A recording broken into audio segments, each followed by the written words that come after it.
Good morning to all participants and welcome to our webinar on what role will payments play in delivering the future of mobility as a service, organised by Landor Links. My name is Jonathan Raper. I'm the CEO of TransportAPI.com, the UK's leading platform for managed services in public transport. We provide data to around 25% of all UK bus and rail apps across the modes and sectors, including people like National Express, First Group, Heathrow, West Midlands Trains and SIPT. This morning's 1 hour webinar will consist of 3 parts. First of all, a presentation by Wenceslas Cartier and Anthony Wick of Ingenico Enterprise Retail. Secondly, a presentation by Steve Howe of Transport for the North. And thirdly, Q&A. Now, this is an audio only webinar, so you can stay in your pajamas to listen in. As you listen, please think of questions you'd like to ask and enter them in the question box on your GoToMeeting control panel. And I will go through as many as I can after the presentations. Please give your name and title along with your question so I can present it appropriately to the panel. Okay, it's time to get started. I would like now to introduce Wenceslas Cartier, who is Global Head of Transportation and Smart Mobility for Ingenico Enterprise Retail. Can we have Wenceslas' slides, please? Thank you very much. Hello, bonjour, welcome to this webinar. Thanks for this introduction, and especially for all the attendees, thanks for braving this nice weather you had in London and in Paris, but in probably some other location also to join this session. And thanks to Anthony to be my buddy to talk today and to make a focus on the role of payment in the future of transportation and mass transit. Maybe Anthony, you would like to introduce yourself and talk about your role in what we call an attended business in the UK? Yeah, sure. Thank you, Wenceslas. Good morning, all. I'm Anthony Wicks. I'm the Channel Partner Manager here at Ingenico Enterprise Retail, based in the UK, and I've been with the business for almost 2 years. I have 25 years experience working both directly and through Channel to deliver IT and payment solutions across retail, hospitality and finance sectors. At Ingenico, I work with our existing partners, including distributors, value-added resellers and payment services providers, predominantly unattended verticals, covering vending, EV charging, parking, retail kiosk and ticketing and transportation. Thank you, Anthony. Just a few words about myself, maybe, and my journey in payment for now almost 20 years. I've been working for Ingenico for now 4 years in charge of what we call the unattended business first, and for the last 2 years about transportation and what we call smart mobility. And as an introduction to this webinar, maybe I would like to take a few seconds to answer to probably one of the first questions you would have about these sessions. It's why Ingenico and transportation transit. And in fact, what we've seen is that in the retail industry, most of the consumers are now used to use the seamless payment for all their daily transactions, and they want now to be able to do and to use exactly the same way to travel and to manage their journeys. And as one of the payment provider of the market, probably one of the leaders, we see that there is some challenges and some opportunity about this, and that's why we had this opportunity to lead this webinar today. Anthony, if you want just so for almost 40 years, Ingenico Group has supported the evolution of payments with our full range of acceptance solutions and services dedicated to various industries and vertical markets. Our solutions cover the entire payment value chain and distribution channels and adapt to both local requirements and the international ambitions of our customers. We work in close collaboration with the main ticketing platform operators and integrators since the early 90s, and Ingenico was one of the pioneers at the implementation of solutions specific to public transportation sector, payment acceptance of ATMs, online sales with our e-payments offers and inspection control devices, and through our terminals and mobile solutions and payment solutions.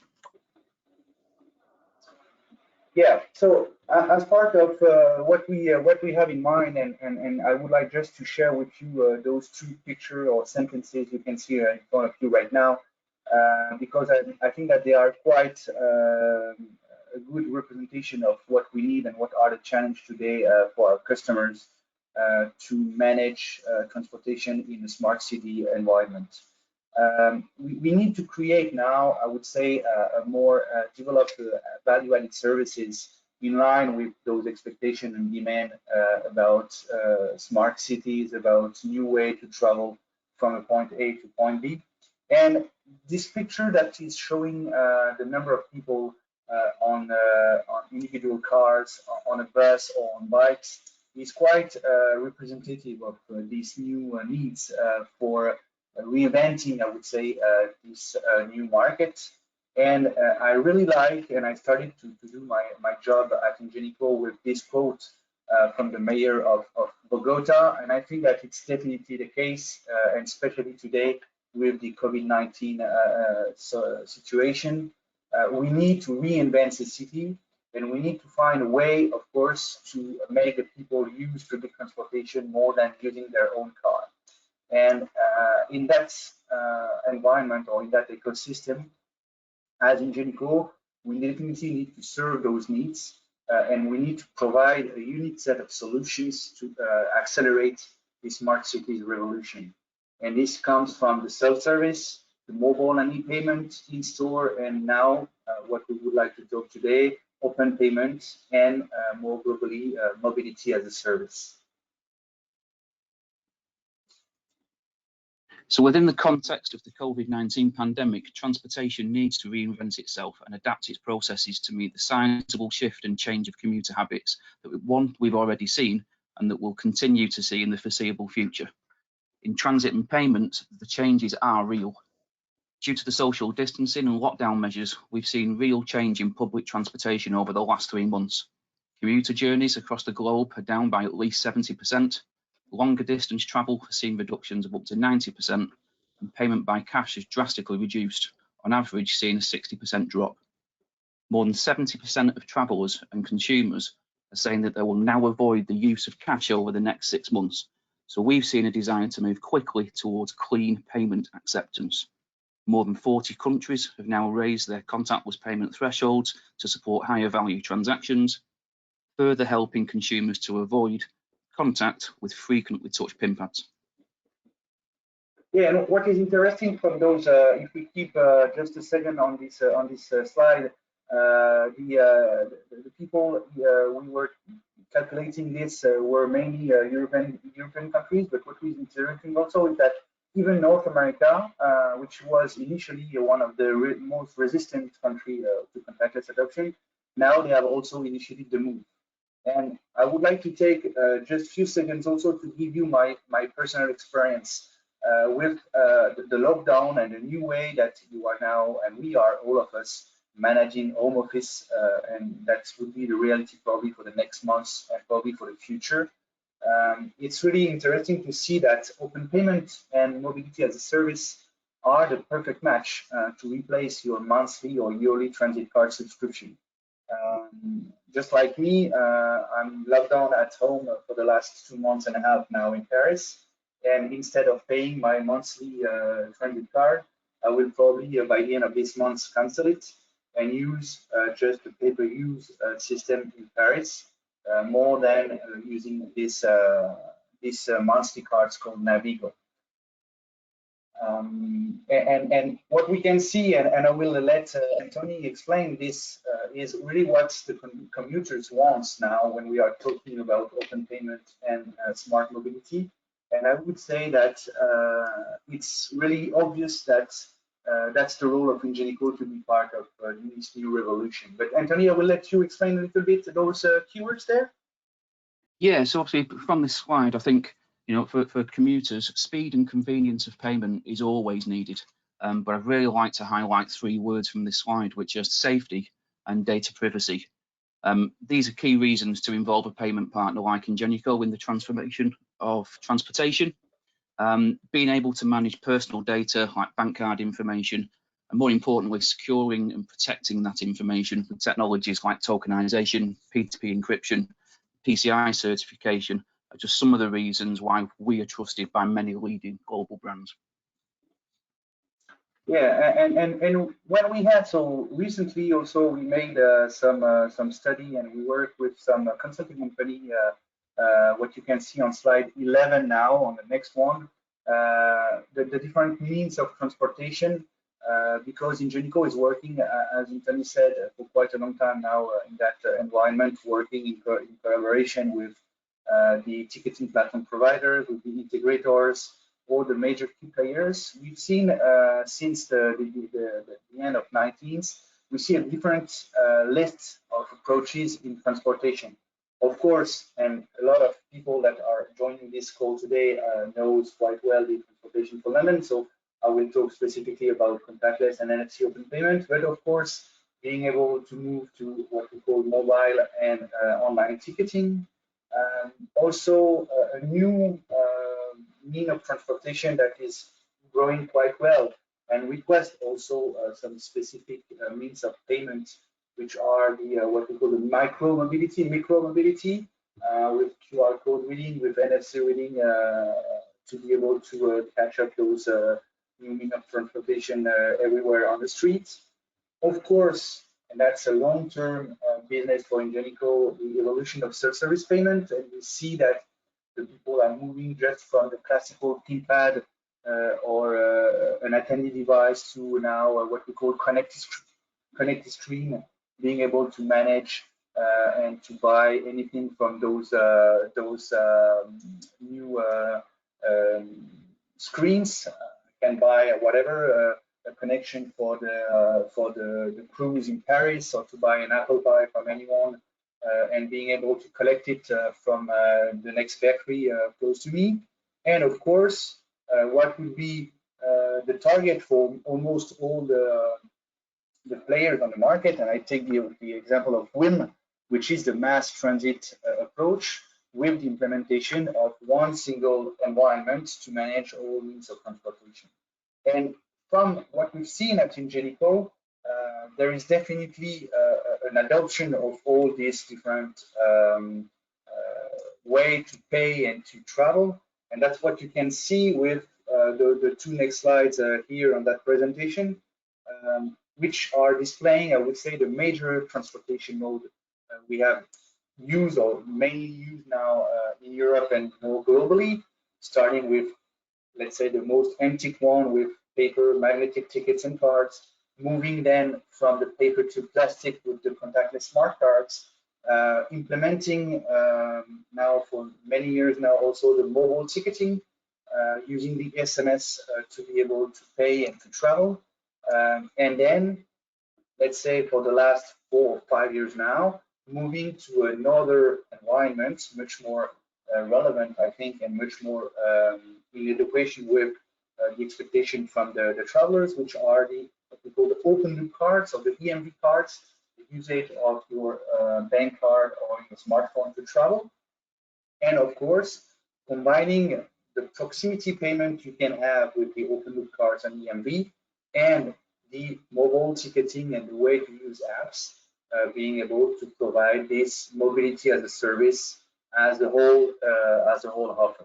And what you can see with the numbers displayed on the next slide is that the adoption is growing quite well.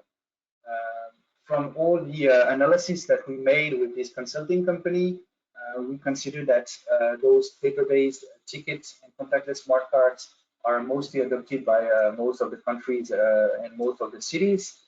The mobile ticketing is growing quite well for the last decade, and definitely we see a big spread of the open loop or the open payment market for now 5 years. The first one was, and of course, obviously, transportation from London, and this gave us really this opportunity to be the example to follow and to improve, to enlarge this to all the cities. And it's a small adoption, but now we have more than 40 cities in the world that are also developing MaaS solution, even if it's not totally completed, and it's not, it's a little bit wet. If I'm taking the comparison with Polish nail, for example, we will wait until next months or years to have this completely implemented. But we see that those two, open loop and MaaS, are definitely the next step for all of us, from transport authorities, from mobile transport solution provider with apps, with all the ticketing platform provider. And what is interesting also to notice, and that's also a key point there, is that the reason the people are looking at to those open loop and MaaS is because, of course, of the price. Moving from paper to contactless smart cards increase the fee per journey for all the transport authorities, moving from 10 cents per journey to 16 cents per journey. And now the target that is reached by the open loop cards and the MaaS transit is to be able to reach less or around 4 cents per journey. And definitely, mobility as a service is the end goal that everyone in the area is chasing. Make it easy, frictionless for people, being able to manage from door to door to their destination, regardless the types of transportation they need to use. And of course, that's how the connection or the match between the payment industry and the transportation industry is really relevant.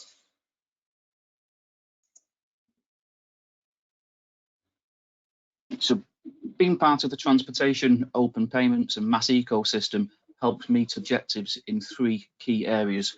So economically, optimizes investments in infrastructure and fosters financial transactions, and therefore improves the wealth of the city. Environmentally, relieves congestion, lowers the use of personal cars, and therefore alleviating pollution.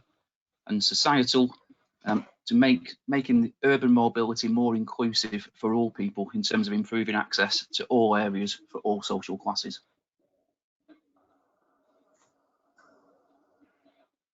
Yes, so that's how I would like really to focus from those slides, talking about the role of Ingenico, but more globally the role of payment into this MaaS transit and open payment market.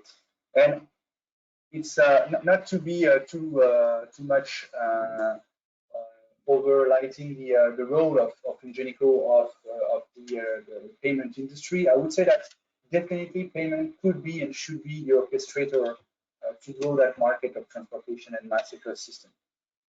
First of all, because definitely payment will be able to coordinate the industry, being able, of course, to have and to be the link between the different providers of solution in that environment.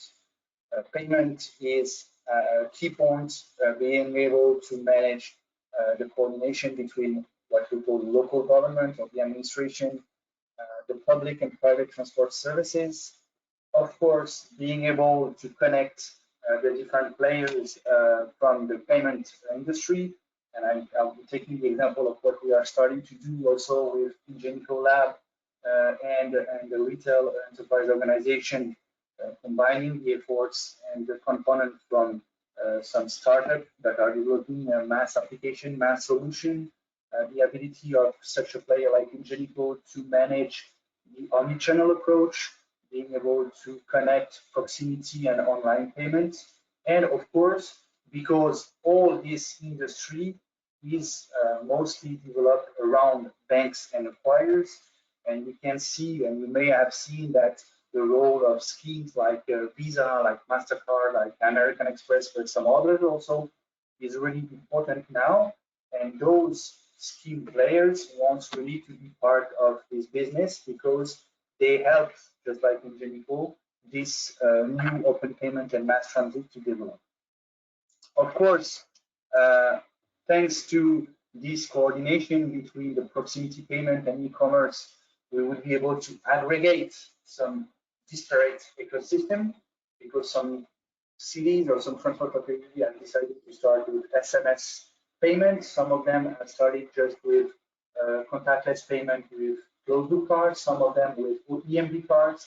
And again, the role of the payment industry is really to ensure this continuity and security of the payments across all parties. I can't select one option or another to pay, but I want to be sure that any way I will choose to pay for those journeys, I will be securely managed by this organization, and of course having something that can be smooth on all the journey, tapping on a gate or on a validator, showing a QR code or 2D barcode to a camera or to someone to validate my access to the transportation. That's definitely the way that payment will bring this continuity in the process. And of course, because payment needs also to explore new projects or new approaches, you can see that Ingenico has started to work on the industry of the open payments since 2015, sorry, starting with Kiev at that time, and now moving then to several countries and regions in the world. We need also to demonstrate what could be the future of transit.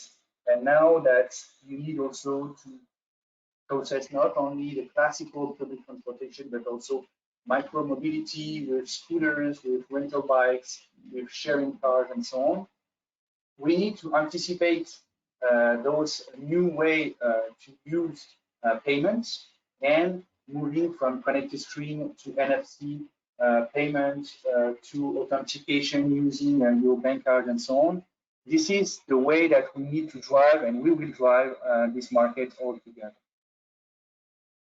Fourth approach, if you go and switch to the slide number 16, also, and I already mentioned that, make payments easy. And I think that's my role, and this is the role of all the key players on the market, to leave the choice to the customer of selecting his own way to pay. The people are already enrolled in the system, of course, being able to have a monthly fee or monthly payments based on pay-per-use. The people do not want to use such a process, but they want only to pay each time they are using the system. They can use also the mobile wallets. They can do also QR code processing, and again, offering the freedom to the transport authorities to implement the system they want, or the systems they want, to enlarge this acceptance to all the transport users or the citizens, is definitely something we are working on. And the most simplest it could be, the most usable it could be also for the travelers. Of course, and it's important when we are talking about omnichannel, we need, as the payment player, to collect and to manage those payments. Talking about mass transit, what is important to notice is that we need to aggregate, we need to manage the different amounts due to the what we call the mobility service providers. Assuming that from moving to a point A to point B, you will use public transport, a scooter, and then Uber to reach that destination. That's the role of the payment provider, to collect the money on behalf of those different components. And of course, at the end of the journey, when all the trips have been made, all the journeys have been made by the customer, being able to split those revenue per the different actors, from the line scooters, the RATP transportation, and the Uber VTC, of course, if we display that like this. And all this, and that's not the role necessarily only of the payment, but that's the role of everyone that will work on the open payment and the mass transit, is to provide sustainable urban development, being able, of course, not to reach only the happy few that have a smartwatch or an Apple iPhone or the last Samsung device, but also being able to provide solution for what we call the unbanked people with prepaid or virtual cards, being able to link this mobility account with a prepaid account. And the role of this is definitely to accompany the development of smart city, And the final goal, not only about payment side, but the final goal of this would be definitely to reduce the environmental impact per kilometer. First of things, definitely to reduce the paper-based tickets, which is definitely too old now to be used anymore on the transportation industry. Of course, facilitate the acceptance and the usage of bike, scooter, and car sharing. And definitely, we see that with the parking and the contactless acceptance, that the way we are simplifying the access and the payment is increasing the usage of those means of transportation.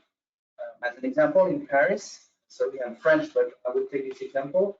For many, many years, the only way to pay the parking where you are parking outside inside the city was to buy the card from the tobacco shop, and then from this card you able to pay your park meter. And honestly, at that time, most of the Parisians were not using that because it was complex, because you need to buy the 25 euro card just to pay 2 or 3 euros of parking. And finally, now, using your mobile, using your bank cards directly with contactless payment on the park meter allows you to make it simpler. And finally, of course, to increase the usage and the payment, of course, linked with the increase of the fine distributed, I would say, for this parking if you are not a good guy. So definitely we see, and that would be my last comment for this for that part of the session. You see and we see that nothing can be done alone on that mass market and the open payment market, which are the final goal of this this transportation ecosystem. We need to be linked with, on one hand, the transport authorities, public or private, connected also with the ticketing platform provider, which are for decades now the key players of that industry, connected with the payment, and of course with the bank and scheme. And it's only with all this environment that the smart city or the future of the city will be possible in the future. I think I almost covered my part. Thank you, Anthony, for this session. And then I will let landlord talking about the implementation with some examples there. And of course, I would be glad to answer to your question at the end of this webinar. Thank you, Wenceslas and Anthony. You will have a chance to ask them questions in the Q&A section of the webinar. Please enter your questions now so that we can get ready to put them to your panel. Now it's time to hear from Steve Howes of TFN. Steve is going to speak without slides for about 10 minutes, and then we'll move on to the Q&A. Okay, over to Steve. Thank you, Jonathan, and good morning, everybody. I found it very interesting, and much of what, if not almost all of what Ingenico was saying there, I think has a great deal of resonance for us here in Transport for the North, particularly in relation to our integrated and smart travel program. Just a few words before I get into the detail of that about TFN and its role. TFN is one of the recently established subnational transport bodies. It was the first to be established and was the first to be shifted onto a statutory basis. So we have a statutory role in effectively improving transport across the whole of the north of England, which is quite a substantial geographic area, from the Scottish border south to Cheshire and Lincolnshire, including 5 large city regions: Liverpool, Manchester, Leeds, Sheffield, and Newcastle. The ICT program within TFN is charged with improving connectivity through interventions broadly in the areas of information and fares and ticketing. We've made a number of interventions in relation to information, particularly related to the bus industry, and also we've been active in fares and ticketing, in rail, in accelerating the adoption of smart ticketing, Excel-based smart ticketing on rail in the north, particularly for season tickets. And we also, for 3 or 4 years, were involved in a program to create what I think in the Ingenico proposal presentation was referred to as a kind of the orchestrator option to stimulate the adoption of contactless ticketing, capped contactless ticketing across all modes in the north of England, following the lead from Transport for London, where clearly capped contactless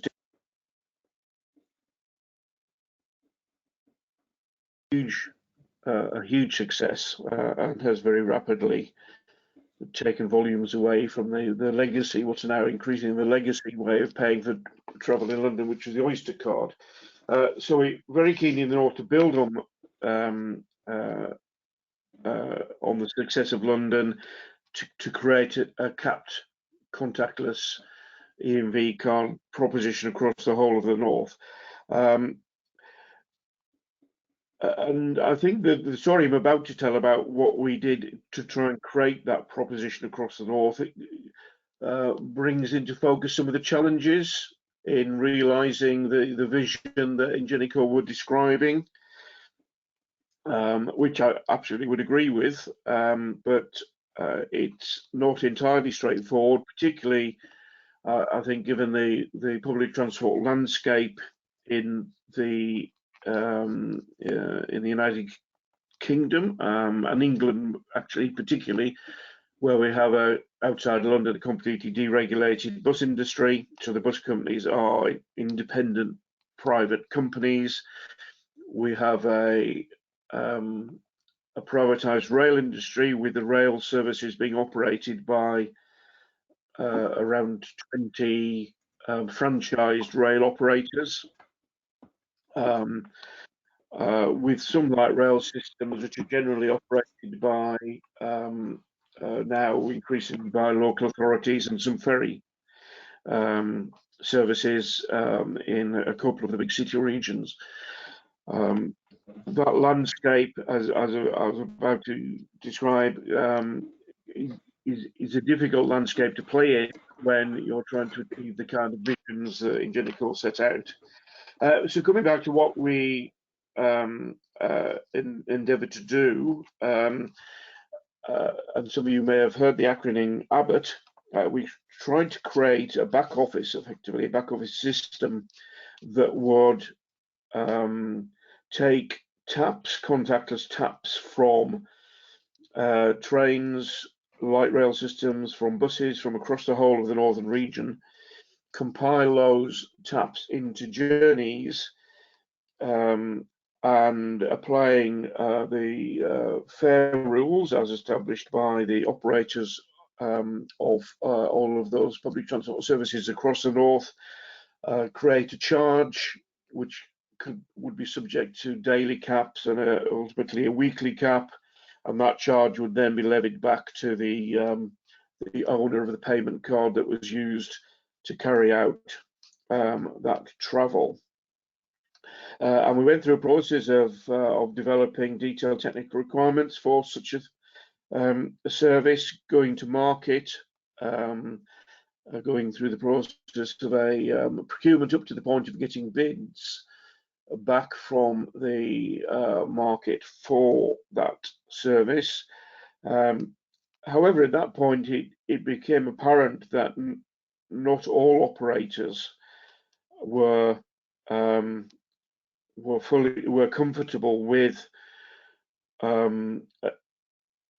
transferring wholesale their business back office operations in relation to revenue collection and allocation into this kind of function that would initially at least be operated by the public sector, although the longer term intention was for it to transfer into the private sector, a special purpose vehicle owned and operated by a coalition of public transport operators.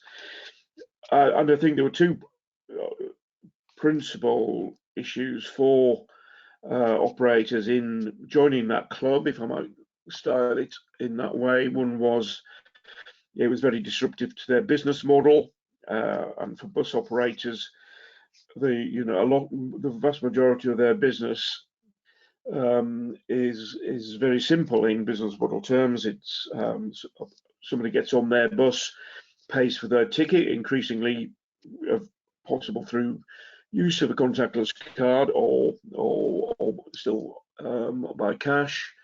That cash or the receipts from the merchant acquirer go into the operator's bank account that day or overnight. And as I said, that's a very simple business model. The passenger pays for a journey, the bus operator gets the cash. The advent of the Abbott system was highly disruptive to that business model, in that journeys would be compiled and fares levied through a separate payment service provider, a merchant acquirer. There will then be an allocation process by this back office, and as I said, that's highly disruptive to the established business models of bus operators. I think the other issue was pace, and obviously if the public sector is endeavouring to do this kind of thing, it's via a public procurement process, which takes time, to be frank. It's difficult to move very quickly when you're going through that kind of process. So for various reasons, well, for those reasons in particular, actually, the ambition to establish this kind of orchestrator function or hub function, this back office, was abandoned at the turn of this year, at the end of 2019, beginning of 2020. And since then, we've been moving forward in a rather more in a less of kind of big bang way. We're working with various city regions to help them improve their multimodal contactless offers, and we've been working with the rail industry to introduce contactless Model 2 transactions on their network, and we are today involved in working with all those operators to make those things happen after that somewhat unhappy experience with Abbott. So I think my conclusion then is the creation of that kind of monolithic back office that's handling all payments for all operators across a region is, given the current landscape in the United Kingdom, difficult, to say the least. And so my kind of call of action to the supply chain really is to provide solutions that allow a kind of distributed multi-operator architecture where operators can still collect money through their PSPs and their merchant acquirers, where multi-operator travel is dealt with through some kind of broker or aggregator solution that avoids the necessity for a single monolithic orchestrator, and that view is very much drawn from our experience in trying to do exactly that in the context of Abbott, and I look forward to the debate off the back of those observations. Thank you. Thank you very much indeed. Very thought-provoking. So you have there both the perspective of providers and also the perspective of public authorities looking to act as orchestrators. So now we come to the Q&A section of the webinar. And let me start with, first of all, a question. Cashless payments are both seamless, efficient and safe, but many on very low income still rely on cash. Are cash payments going to be an option for all public travel options? They're not currently for many shared micromobility options, which not only precludes them from accessing these, but increases the likelihood of sabotage and willful damage, which we've seen with dockless bikes and scooters. All members, particularly marginalised community members, will suffer greatly if this is not addressed. So this is from Lawrence Mohammed of Pro Bike Service. Perhaps that's best initially given to Wenceslas and Anthony. Yes. What about yes, cash? Thank you very much. Yes, about cash. Definitely, you can't avoid the usage of cash. And I was listening yesterday to a radio in France saying that as a merchant, you are not allowed to refuse cash even in that COVID-19 situation and so on. So we will definitely need to move with cash. That's necessarily, and it will never totally disappear, I would say, at least for the next few years. And so that's why you need also to combine the acceptance of cash, and you can see that on the TVM machine also, being able still to pay with your points or with your banknote there. But of course, the way that the people want to pay now with contactless, the way the people want to avoid any contact with PIN pad and with all those elements that can be can be an issue in that pandemic situation. We see that we had a definitely better interest for the contactless payments and the cashless payment for sure. But again, just like in vending, just like in parking, just like in other self-service verticals, you will still need to have coordination between cash and non-cash. I mean, there are plenty of ways of turning cash into entitlements, aren't there? So there are things like pay points, which are at news agents and small stores, all across the country. Mm-hmm. Have you any experience of working with that type of payment infrastructure?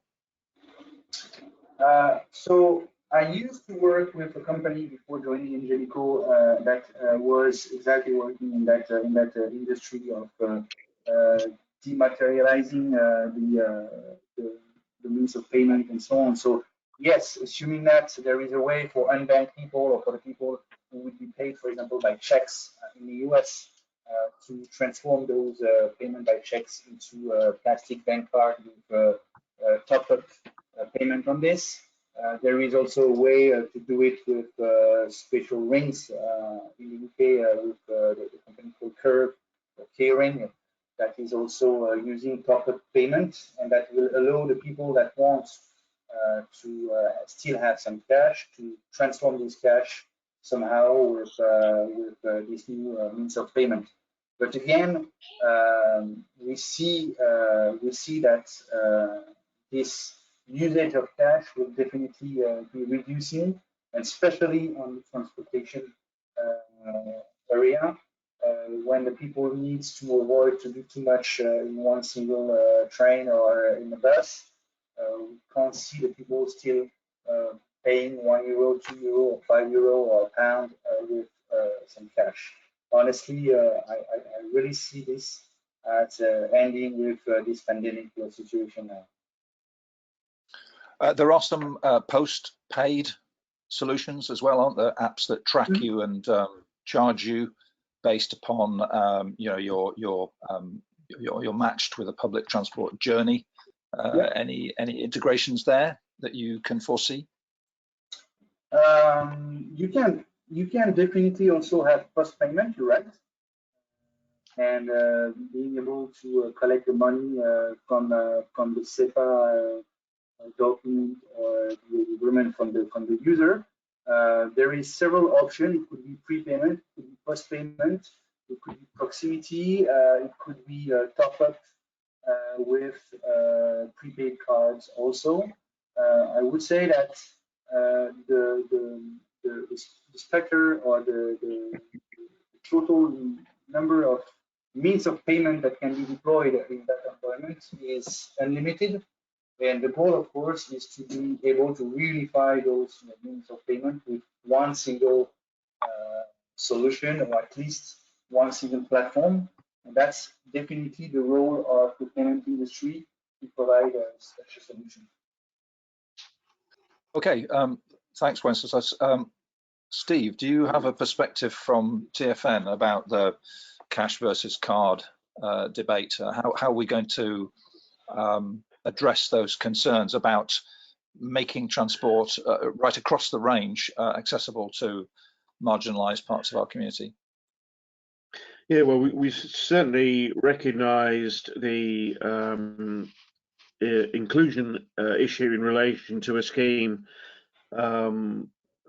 oriented around the use of contactless payment cards, which aren't available to everybody. Our solution in the context of Abbott that was talked about earlier was to look at a prepaid solution. So for those who didn't have contactless bank cards, they would be able to obtain a contactless EMI card on a prepaid basis. So they would put money on the card and use that to pay for travel. So in that specific context, that's how we're going to address this issue of inclusivity. That was the means we were going to adopt for converting cash into entitlement, as you said earlier. And what is important also to notice, I didn't speak much about this, but when we are talking about data privacy, about security, it's really important to have some payment players involved in that environment, because you are not anymore dealing just with smart cards and just with the total of 10 journeys and so on. You are really dealing there with sensitive data, with the personal number of your bank card and so on, and being able to make it insensitive from the source of the validator or the gate is really key to be developed, because anyone that could have this information stolen from such a solution will definitely kill this new mass transit or open payment solution. And that's the reason why also talking about tokenizing information, about encrypting the PAN number from the card at the gate or at the validator is key, is also a new way for the transport industry to keep with their existing business, which is managing what people doing with tap management and not dealing with sensitive data. And that's the role of the of the payment players like Ingenico, to avoid the ticketing platform and to avoid the transport authority to manage the sensitive data. That's the role of the payment industry. And avoiding that, what you can also be able to do is, without enrolling yourself to the system before to join the transport or the metro or the bus network, you would be able to retrieve all the journeys and being able to print out your receipts using just your PAN number that will be transformed and tokenized. And again, all the communication between the users and the ticketing platform or the transport authority is insensitive data. All the rest is managed by the payment player. That's really important to keep in mind. Let's move on to our next question. So I'll read that out to you. The idea of MaaS is great. If fully implemented, residents living in rural areas will benefit. However, some current rural services are operated by independent community transport operators who may not have the ability to invest a lot in ticketing. My question is, how can the non-profit sectors take part in delivering MaaS? Will statutory bodies bear community transport in mind and help them when formulating policies on future franchises? That's from Kachong Lee. Maybe Steve, would you mind addressing that, since they're particularly asking about statutory bodies here? Yes, indeed. So yes, I mean, this is certainly an issue. at the moment in the UK, bus sector is dominated by half a dozen very large operators or groups, but there is a very substantial tail of much smaller operators, you know, some with perhaps a couple of vehicles, and it's certainly challenging for those operators in the tail to make a business case for the adoption of even Model 1 contactless ticketing.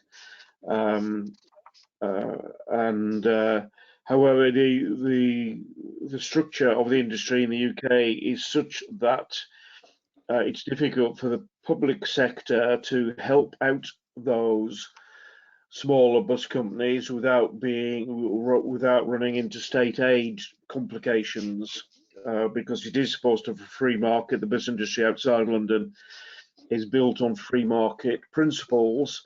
So the state can't be seen to be helping one part of the industry and not another part of the industry. So this is it remains a very complex complex landscape, and one that Steve, I think the bus open data service is actually subsidising smaller operators by providing tools for them to gather their timetables and put them onto the bus open data service. Do you think there should be a similar requirement for statutory bodies to help the smaller community transport operators? And you know, if it's allowed in one area, sure, it should be allowed in another. Well, I think, I mean, you're referring there, Jonathan, to the work that TFN is doing in building a fares tool, and you're right, it is targeted at what we saw as a potential market failure in relation to the ability of bus operators to submit their fares, as they will be required to do in the future, into a central national hub. Although, I mean, that service is available to all operators, actually. It's whilst the market need, the market failure might be more specifically for the smaller operators, it is there for any operator to use. And indeed, there are some discussions with the larger operators about how that might happen. So, and we've done it in that way specifically to avoid the complications of state aid. So coming back to the ticketing piece, so it's not as easy, for example, as the public sector buying ticket machines for these smaller operators to help them with the problem. I mean, that's just not possible.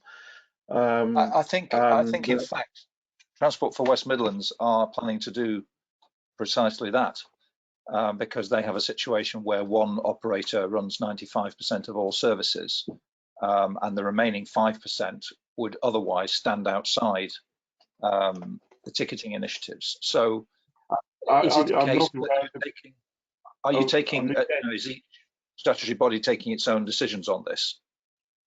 No, I don't think so. I think in that, I'm not sure of the precise details of that arrangement. Generally, where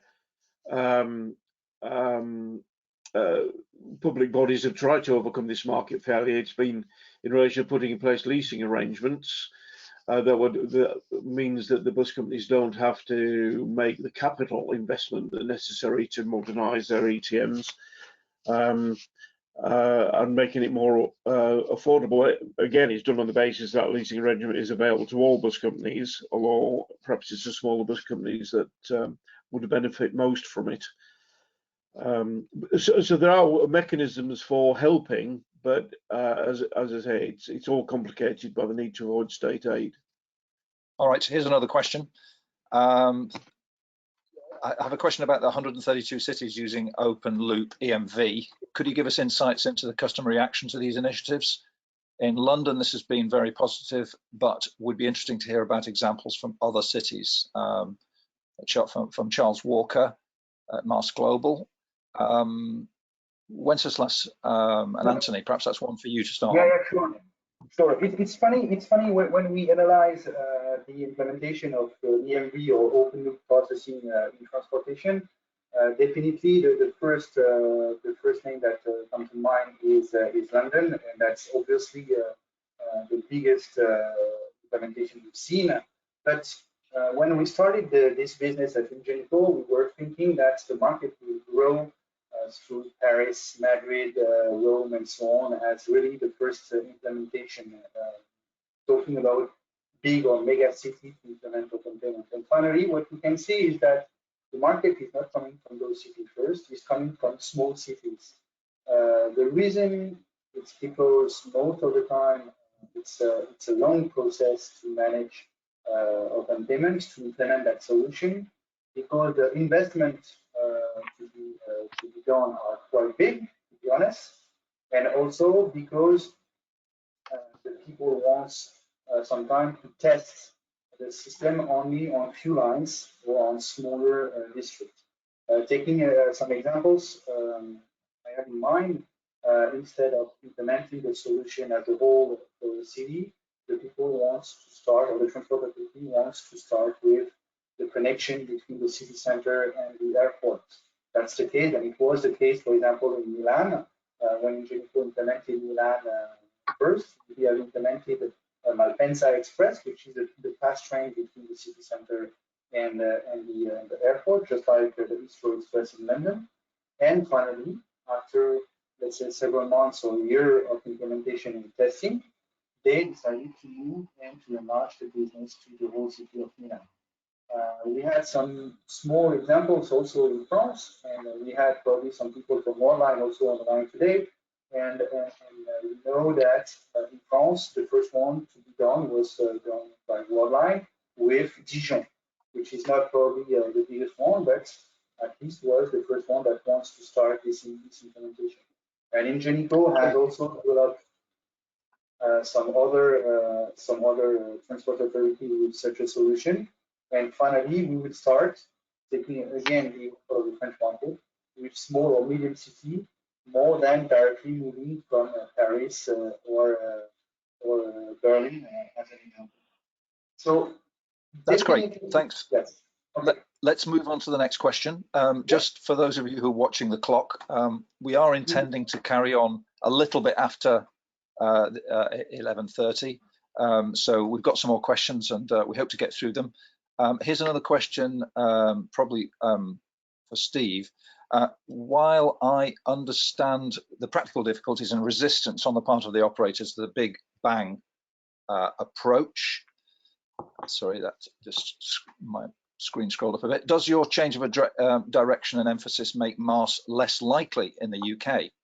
Again, from Barry Connor. Yeah, thank you, Barry, for that question. I think it certainly highlights, I think, the complexities of dealing with of delivering a MaaS proposition in the complex commercial landscape that we have in the UK.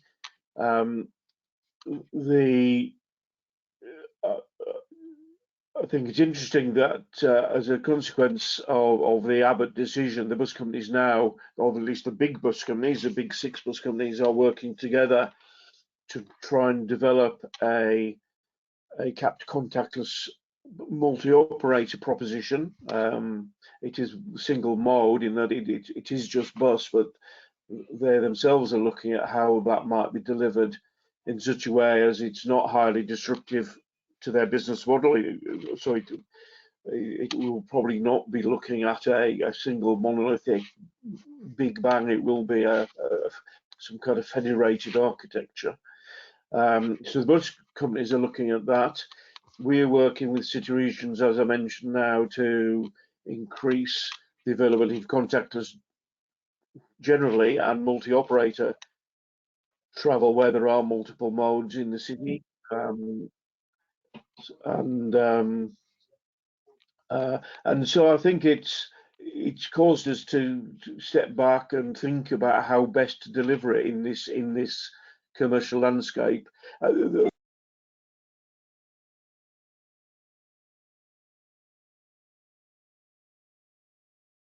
Steve appears to have dropped off there. We missed a bit. Oh,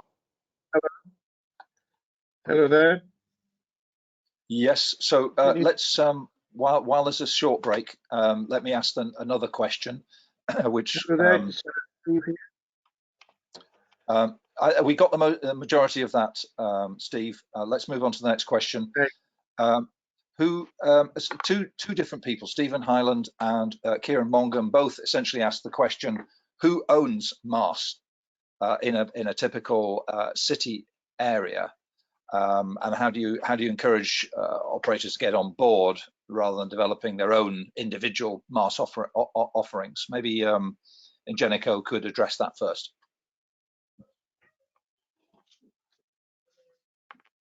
I was on mute, sorry. Yes, just if you can rephrase your question, sorry, about... At its simplest, the question is, who owns MaaS? I think the questioners are essentially wanting to understand, when you move to this orchestration stage, who is practically in control and who is necessarily involved. So MaaS is definitely a combo, I would say. Definitely, the trigger would be probably what we call the municipality or the city. The example of WIM is a good example because it has been driven first by the city, but this needs to involve a lot of players. And I have an example that we are working now with Ingenico Lab with some operator right now. This will combine the expertise and the skills from the startup of the apps that will develop the service of mass transit, but also connected with the skills and the expertise from, for example, Ingenico in that to manage and to split the revenue between the different players. And probably this will involve to be connected to the city, because finally it could be a white label application that could be hosted by the city of Paris or whatever. And I would say that definitely MaaS, just like open payment, involve many key players, and that's why it's really important to have those players connected between the transport authorities, the city or the local administration, and also the payment industry. Both, not both, but the three different players will not be able to address that market on themselves. They need to combine forces. Wenceslas, your answer to the question is essentially that the local authorities have to have a role, possibly the role, but Kieran Mongan also asked the question, could not Google come in and deliver this through, for example, Google Maps? That's his question. Of course, Google can do everything. So that's easy. If we want to tomorrow to have one single solution to drive this business, that's the possibility, and you are totally right. You can use tomorrow Google Maps or Google Earth from one point A to point B, and they could aggregate this kind of service. As per today, we've seen some application like City Mapper, like Mappy in France, or some others, which are smaller Google application, I would say that, initially dedicated to GPS information, and moving from just the GPS to this mass transit application. But you are right. So, that, yeah. The question may be predicated on the assumption that things that you consume from Google are free. Of course, they aren't, and there are also, of course, digital sovereignty questions to be balanced against the advantage of being able to use the same service in Madrid or Toulouse or Manchester. So I think we've got time for maybe just one or two final questions before we wrap up. So we have a question from Paul Scott. MaaS has the potential to leverage off existing payment contracts, e.g. credit card surcharges. Given these players generally have differing percentage rates, do you see a space in the ecosystem for a common payment percentage or a cut of the passenger transport ticket. Probably Ingenico should address that one. You mean some space for what? For to implement? So this is about leveling the percentages from existing services. So MaaS has the potential to leverage off existing payment contracts, e.g. credit card. Given these players generally have differing percentage rates, do you see a space in the ecosystem for a common payment percentage or a cut of the passenger transport ticket? Oh, definitely the spread of the contactless usage in the country is a great indicator of the way we would like to push and promote this kind of business. UK is a good example. France is another one. We've seen also that in Eastern Europe, because the early adoption of contactless there was pushing the usage of contactless in transportation. Then, of course, what could be connected to this to increase this percentage is the fare calculation and the fare policies that wants to be adopted by the transport authority. I'm taking all the time this example from London. The fact that being able to pay with your bank card will not cost you more than the monthly fee of the Oyster cards is definitely a good target, a good trigger to accelerate and improve this contactless usage. If not, the people will not necessarily use that system. So again, policy and the way that the people transport authority wants to push and promote that usage is key in increasing that percentage. Does it answer to your question? Yes, I think that's a helpful insight. So I think we're ready to wrap up. Thank you very much indeed for attending the webinar today. I hope you've enjoyed it. I'd like to thank all of our presenters on your behalf. So we look forward to welcoming you to further webinars by Landor Links. Look out for coverage of this and other transport news on transportextra.com. That's it. Bye for now. Merci beaucoup. Thank you very much.